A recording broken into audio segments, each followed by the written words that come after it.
سورۃ الشمس مکی سورت ہے، 1 رکوع 15 آیات 54 کلمات اور 247 حروف۔ بسم اللہ الرحمن الرحیم۔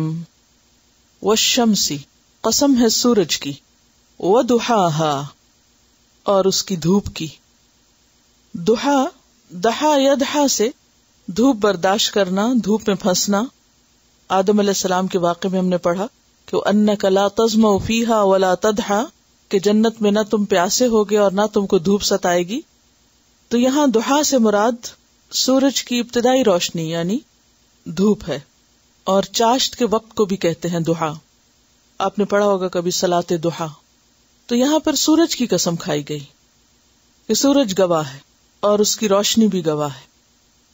والقمر قسم ہے چاند کی، اذا تلاہا جب وہ اس کے پیچھے آئے۔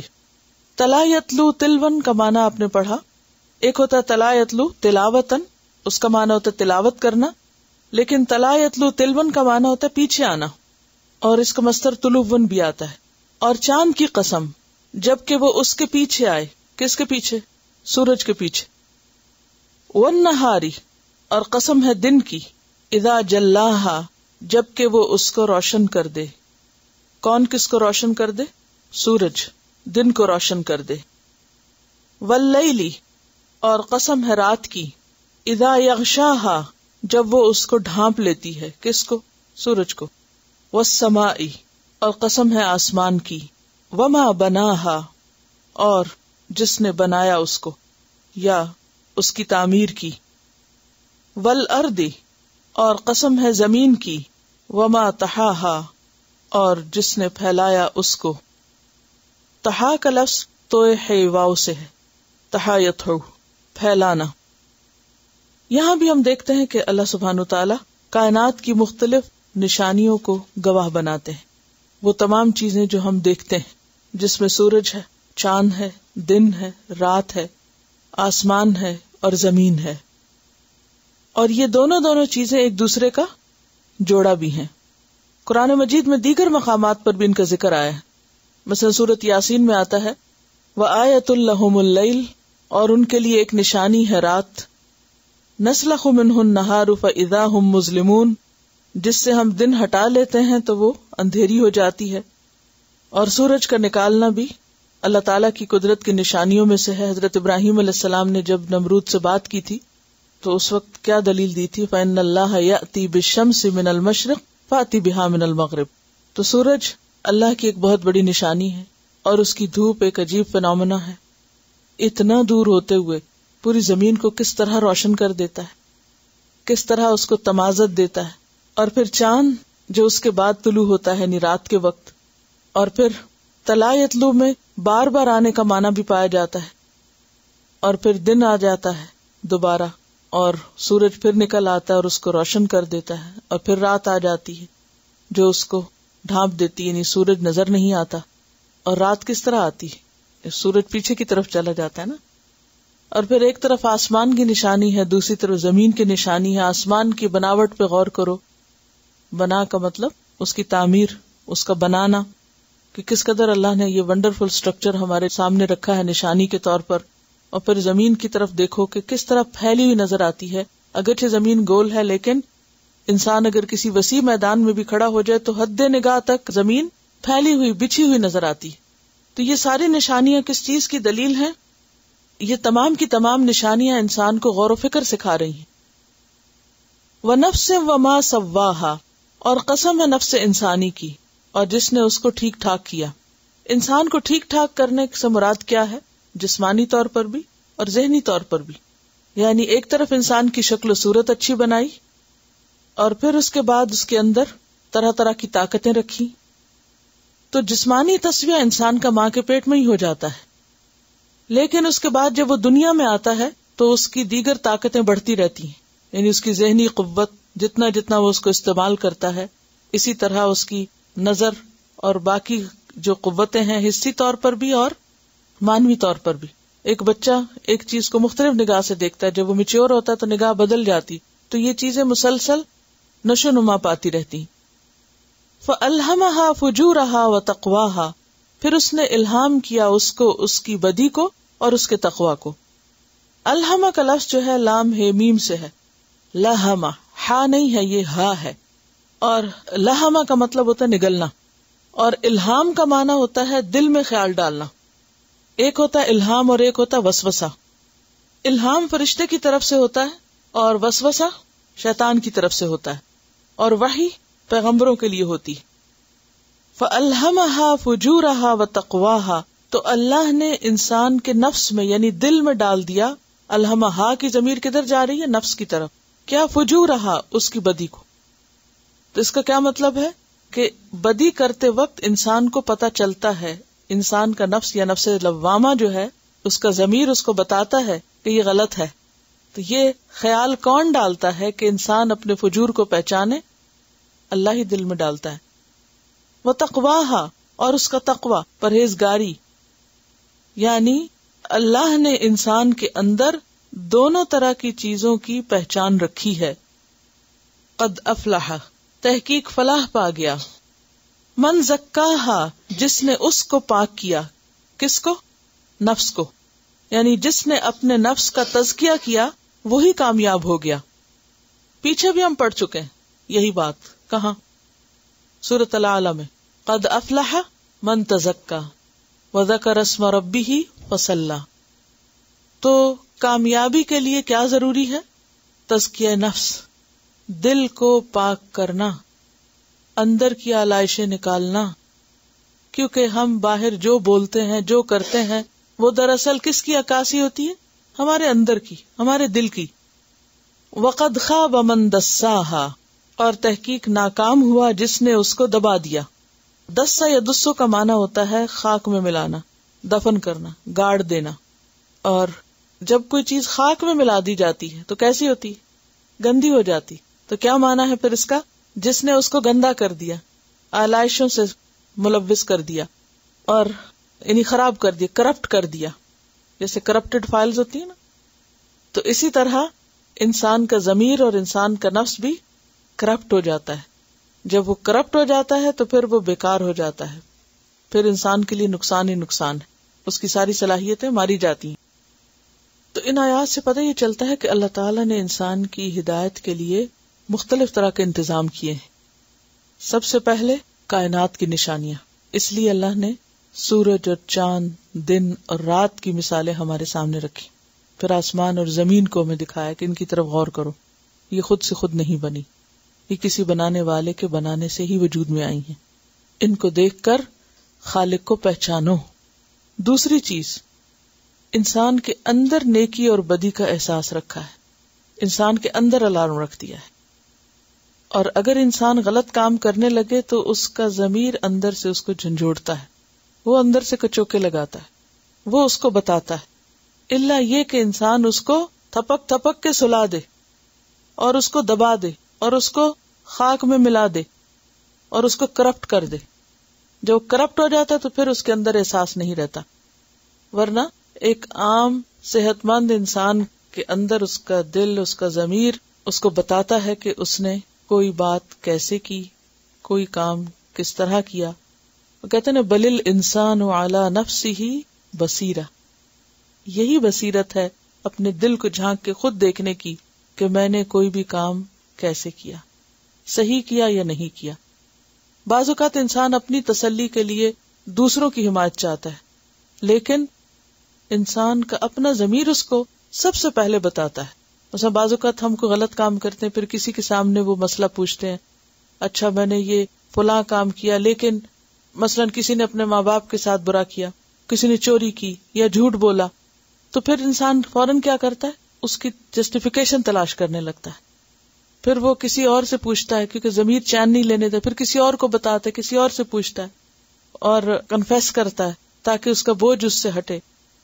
اور جتنی بھی انسان جسٹیفیکیشن دے، جو کچھ بھی کرے، لیکن اللہ تعالیٰ نے اس کے اندر ایک ایسی چیز رکھی ہے، ایک ایسی قوت رکھ دی ہے کہ جو اس کو بتاتی رہتی ہے کہ تم نے جو کیا ہے وہ ٹھیک ہے یا نہیں. تو یہ ہدایت کا ایک بہت بڑا ذریعہ ہے اور یہ اللہ کا بہت بڑا احسان ہے ہم پر. تیسری چیز جو اللہ نے انسان کی ہدایت کے لیے رکھی ہے وہ پیغمبر ہیں. پیغمبروں کے ذریعے انسان کے لیے ہدایت کا راستہ بالکل واضح کر دیا ہے. اب اگر ان 3 چیزوں کے ہوتے ہوئے کوئی بھٹکے اور سیدھی راہ اختیار نہ کرے تو وہ خود مجرم ہے، خود جواب دہ ہے. تو کامیابی کس میں ہے؟ تزکیہ کر لینے میں، دل کو چمکا لینے میں، کیونکہ پھر وہ اندر ہی ایک رہنما موجود ہوگا. اسی کے بارے میں کہا گیا نا، استفت قلبک ولو افتوکا، اپنے دل سے فتویٰ مانگو خواہ لوگ تمہیں فتویٰ دے بھی دیں. لوگ اگر تمہاری غلطی کو صحیح ثابت بھی کر دیں کہ نہیں بالکل تم نے ٹھیک کیا، تو بھی کیا کرو، اپنے دل کی آواز سنو، ضمیر کی آواز سنو، کیونکہ وہ تمہیں زیادہ بہتر طور پر بتائے گی کہ تم نے ٹھیک کیا یا نہیں کیا.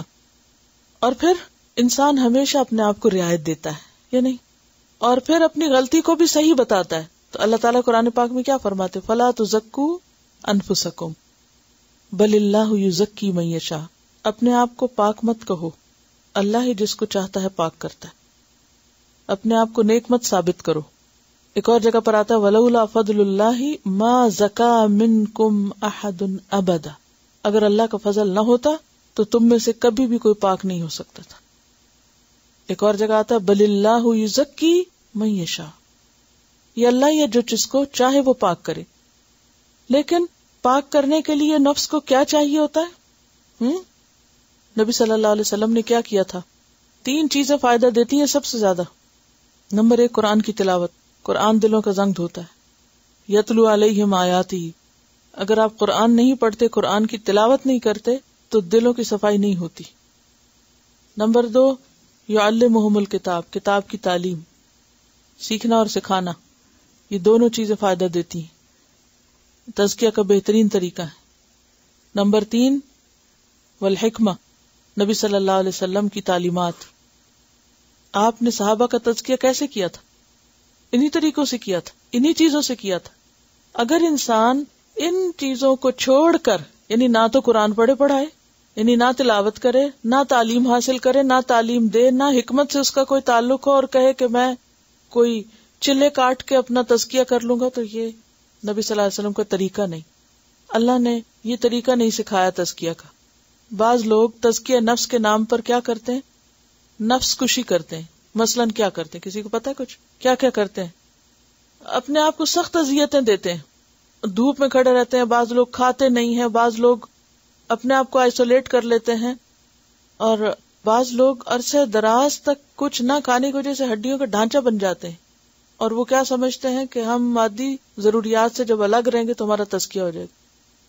نبی صلی اللہ علیہ وسلم نے نہ تو کھانے پینے سے منع کیا سوائے اس کے کہ جو حرام ہو اور اسراف ہو اور ضرورت سے زائد ہو، نہ ہی شادی کرنے سے منع کیا ہے، کیونکہ بعض لوگوں کے خیال میں کیا ہے، تزکیہ کے لیے شادی نہ کرو، کیونکہ شادی کی تو پھر بیوی ہوگی، بچے ہوں گے، ان سے محبت ہوگی، ان کا خیال ہوگا، تو شاید یہ نفس اس میں ہمارا بگڑ جائے. لیکن کیا ہوتا ہے کہ جب انسان غیر فطری طریقوں سے اپنا تزکیہ کرنا چاہتا ہے تو شیطان اس کو پھانس کے کہیں نہ کہیں اس سے غلطی کراتا ہے. لہذا فطری طریقے پر اپنی ضروریات کو پورا کرنا اور ایک ازدواجی زندگی کو حلال طریقے سے بسر کرنا، یہ تزکیہ کی راہ میں رکاوٹ نہیں ہے اگر انسان اس کو حدود کے اندر رکھے. پھر اس کے علاوہ عام طور پر نعمتوں سے لوگ خود کو محروم کر لیتے ہیں، تو نبی صلی اللہ علیہ وسلم نے ان کو بھی حرام نہیں کیا. جو چیز اللہ نے حلال کی وہ آپ نے حرام نہیں کی، بلکہ ایک موقع پر جب آپ نے اپنے لیے شہد حرام کیا تو اللہ تعالیٰ نے کیا فرمایا؟ لما تحرم ما احل اللہ لک، تو اللہ کی حلال کی ہوئی چیزوں کو بلا وجہ اپنے اوپر حرام کر کے یہ سمجھنا کہ اس سے ہمارا تزکیہ ہوگا، یہ درست نہیں. بعض لوگ زیب و زینت کی ہر چیز اپنے اوپر حرام کر لیتے ہیں. نبی صلی اللہ علیہ وسلم سے بڑھ کر خوشبو کس کو پسند تھی؟ آپ خوشبو کا استعمال کرتے تھے، اس طرح صاف ستھرے رہتے تھے.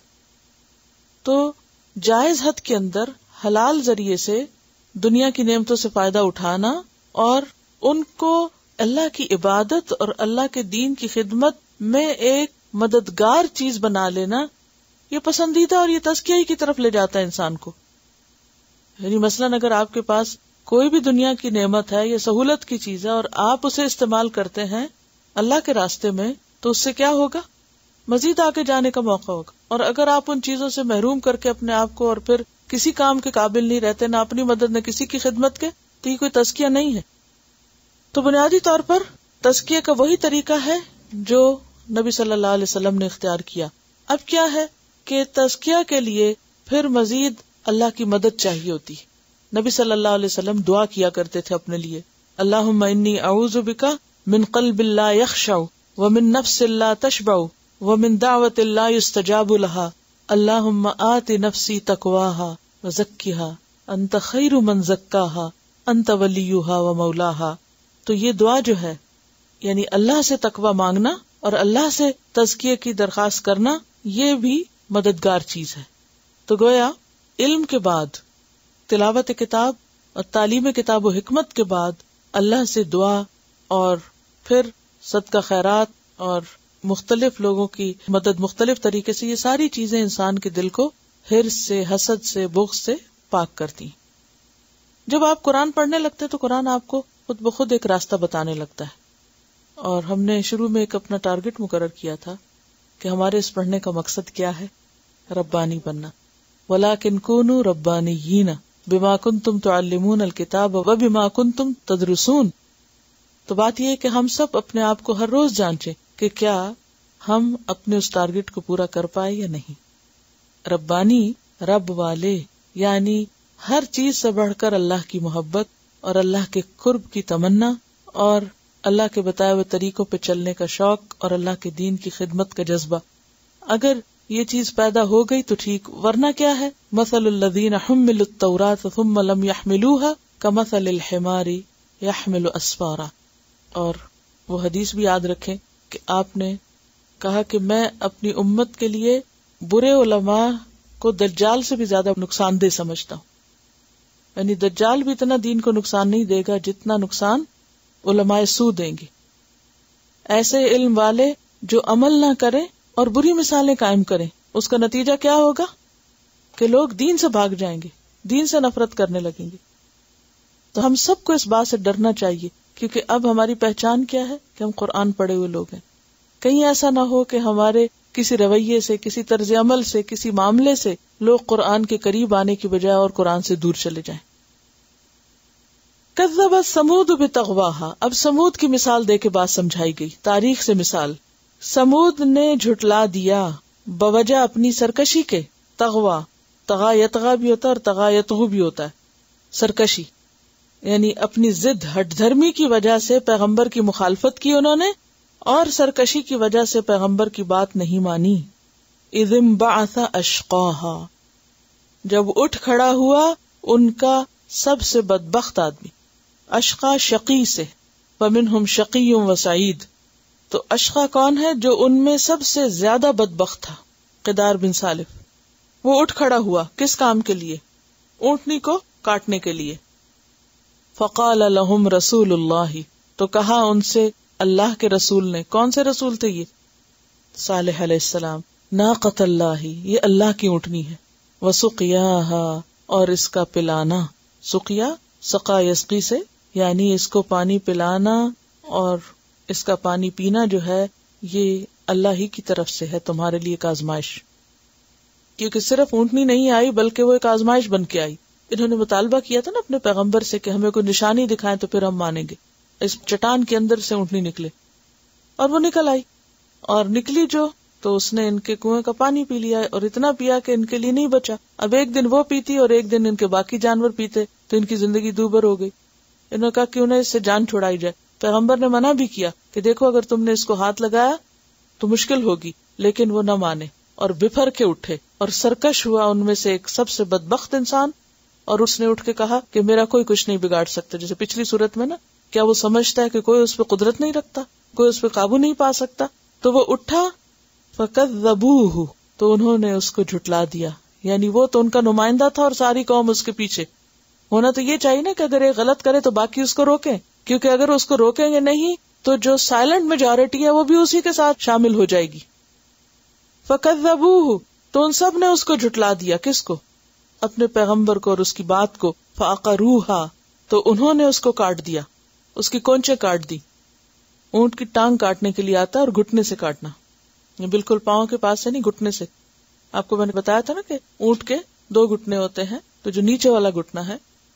اور اس کی آج کل تصویریں بھی ہیں انٹرنیٹ پر. ایک بہت پرانے جو فاسلز ہیں اس میں سے ایک اونٹنی کا پاؤں نکلا ہے کٹا ہوا, جو ادھر گھٹنے تک ہے, اور اس کے بارے میں کہتے ہیں کہ یہ بہت پرانے زمانے کی کوئی ہے جبکہ اونٹوں کے سائز بہت بڑے ہوتے تھے، اور یہ اونٹنی کسی کنویں سے پانی پیتی تھی، کچھ اس طرح کا بھی اس میں ذکر آتا ہے، BBC کی نیوز پر میں نے یہ دیکھا تھا. تو بہت ہی چوڑا سا پاؤں ہے یعنی عام اونٹوں کے مقابلے میں.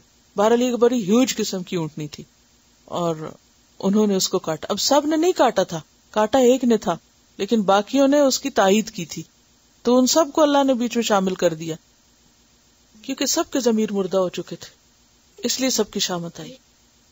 یعنی اگرچہ کونچی ایک نے کاٹی تھی، وہ اکڑ کے نکلا تھا باہر. ازم باسا یعنی اٹھ کھڑا ہوا. ایک ہوتا ہے باسا اور ایک ہے ان باسا، اس میں اور شدت ہے. یعنی اکڑ سے ہوئے اٹھ کھڑا ہوا اور اس نے کہا، یعنی وہ بہادری کی ایک مثال بنا نا کہ میں بہت بہادر ہوں، آؤ میں بتاتا ہوں کہ کیسے کرتے ہیں، تم تو ڈر رہے ہو، آؤ میں کر کے بتاتا ہوں. اور جو ہی وہ کیا اور باقی سارے جو خاموش اس کے ساتھ تھے سبھی گئے اس کے ساتھ. فَكَذَّبُوهُ فَعَقَرُوهَا فَدَمْدَمَ عَلَيْهِمْ رَبُّهُمْ بِذَنبِهِمْ فَدَمْدَمَ ملیا میٹ کر دیا، ان کو پوری طرح تباہ کر دیا، جسے کہتے ہیں نا رولر پھیر دیا، زمین سے چپکا دیا. اصل میں دم ایسا مارنا ہوتا ہے کہ مار کے زمین سے چپکا دینا، یعنی برابر کر دینا، بالکل تباہ کر دیا. فَدَمْدَمَ عَلَيْهِمْ، اب دیکھیں لفظ کے اندر کتنی شدت ہے. فَدَمْدَمَ عَلَيْهِمْ رَبُّهُمْ، تو ملیا میٹ کر دیا ان کو ان کے رب نے، بِذَنبِهِمْ، ان کے اس گناہ کی وجہ سے. فَسَوَّاهَا، پھر برابر کر دیا ان کو، یعنی اس قوم کو، یعنی ان کی صفائی کر دی، اونچ نیچ ختم کر دی. تسویہ کا کیا مطلب ہوتا ہے؟ اوپر نیچے کو برابر کر دینا. جیسے آپ روٹی بنانے لگتے ہیں نا تو آپ اس پہلے پیڑا بناتے، پھر اس کو برابر کرتے، ہموار کرتے ہیں چاروں طرف سے، پھر اس کے اوپر بیلنا چلاتے ہیں تو وہ پھر کیا ہوتا ہے، بالکل اسٹریٹ ہو جاتی. اس کو کہتے ہیں تسویہ، برابر کرنا، اونچ نیچ ختم کر دینا. اور دمدمہ کا کیا مطلب ہے؟ مار کے نیچے برابر کر دینا. یعنی ان پہ ایسی آفت آئی کہ ان کی جو تھی ہڈیاں اور ان کی جو لاشیں تھی وہ بھی کوئی اٹھانے والا نہیں تھا، وہیں پر پڑے پڑے گل سڑ کے ختم ہوئے اور صفائی ہو گئی ایک طرح سے اس زمین کی، اس اعتبار سے کہ کوئی ان پہ ان میں سے چلنے والا باقی نہ رہا، سب کو برابر کر دیا. ولا یخاف عقباها، اور نہیں وہ ڈرتا اس کے انجام سے. یعنی اللہ نے جب ان کو تباہ کیا تو اللہ کو کوئی ڈر نہیں تھا کہ پھر ان میں سے کوٹ کے مجھے کچھ کہے گا. یعنی ان کی عاقبت سے اللہ کو کوئی ڈر نہیں، یعنی وہ جس انجام کو پہنچے وہاں سے پلٹ نہیں سکتے تھے.